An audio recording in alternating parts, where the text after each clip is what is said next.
क्या आपने कभी सोचा है कि कानून की रक्षा करने वाला ही अगर ऑनलाइन ठगी का शिकार बन जाए तो क्या होगा। एक महिला जज टिंडर पर हुई दोस्ती, प्यार का जाल और फिर 52 लाख रुपए की ठगी।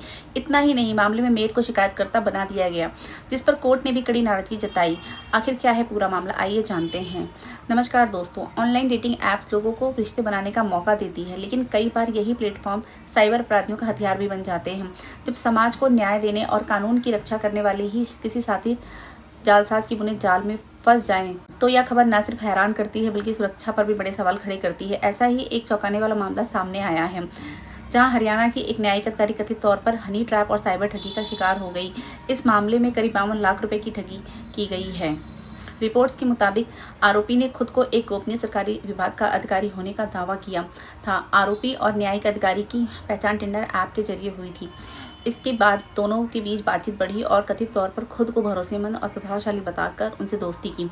बातचीत धीरे धीरे बढ़ी और विश्वास का रिश्ता बनता चला गया। इसके बाद आरोपी ने अलग अलग बहानों से पैसों की मांग शुरू कर दी। कभी निवेश का लालच, कभी इमरजेंसी की कहानियों और कभी किसी जरूरी काम का हवाला देकर महिला जज से लाखों रुपए ट्रांसफर करवा लिए।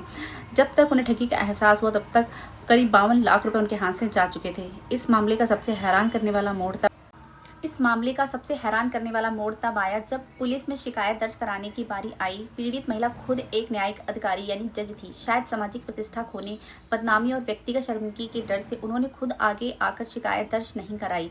इसके बजाय उन्होंने अपनी घरेलू सहायिका के नाम पर पुलिस में शिकायत दर्ज कराई। उनकी नौकरानी के साथ एक ऑनलाइन डेटिंग ऐप पर ठगी हुई है। मामला जब दिल्ली की साकेत कोर्ट पहुंचा तो अतिरिक्त न्यायाधीश सौरभ प्रताप सिंह लरेन ने आरोपी की जमानत याचिका पर सुनवाई के दौरान बैंक खातों के ट्रांजैक्शन खंगाले। कोर्ट ने पाया कि संदिग्ध लेनदेन घरेलू सहायिका के नहीं है बल्कि सीधे तौर पर महिला जज के खातों से हुए थे।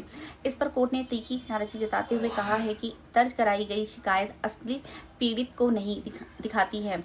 एक न्यायिक अधिकारी जिसे खुद कानून के सामने सच्चाई को बनाए रखने की जिम्मेदारी सौंपी गई है, उसने खुद आगे आने के बजाय अपनी घरेलू सहायिका के नाम का सहारा लिया है। जज ने आगे कहा कि हम समझते हैं कि किसी ऑनलाइन रोमांस स्कैम का शिकार होने पर व्यक्तिगत शर्मिंदगी हो सकती है, लेकिन इस असुविधा को किसी आपराधिक जांच की सत्यता और अखंडता से खिलवाड़ करने की अनुमति नहीं दी जा सकती।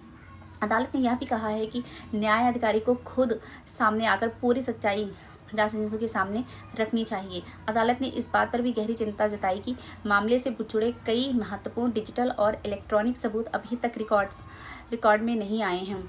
ना तो टिंडर की चैट हिस्ट्री पेश की गई है और ना ही जज साहिबा के फ़ोन के व्हाट्सएप मैसेज अधिकारियों को सौंपे गए हैं। यहाँ तक कि कॉल डिटेल्स रिकॉर्ड यानी कि CDR भी पूरी तरह से एकत्रित नहीं हो पाए हैं।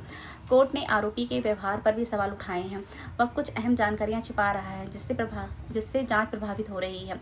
जमानत खारिज करते हुए कोर्ट ने जांच अधिकारी को निर्देश दिया है कि न्यायिक अधिकारी के मोबाइल से संबंधित अवधि की सभी व्हाट्सएप चैट निकाली जाए। इसके अलावा टिंडर ऐप से जुड़े डेटा को भी सुरक्षित रखा जाए ताकि पूरे मामले की सही जांच हो सके। फिलहाल मामला जांच के अधीन है और पुलिस साइबर फ्रॉड, निवेश धोखाधड़ी और डिजिटल साक्ष्यों के आधार पर आगे की कार्रवाई कर रही है। यह मामला सिर्फ एक ठगी की कहानी नहीं है बल्कि एक चेतावनी भी है।